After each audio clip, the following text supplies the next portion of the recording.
ఇదే కదా నీ కథ, ముగింపులేనిదై సదా సాగదా. ఇదే కదా నీ కథ, ముగింపులేనిదై సదా సాగదా. నీ కంటి రెప్పలంచున మనస్సు నిండి పొంగిన ఓ నీటి బిందువే కదా నువ్వెతుకుతున్న సంపద.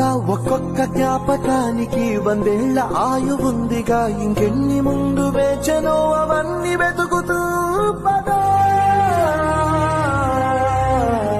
మనుష్యులందు నీ కథ మహర్షిలాగా సాగదా.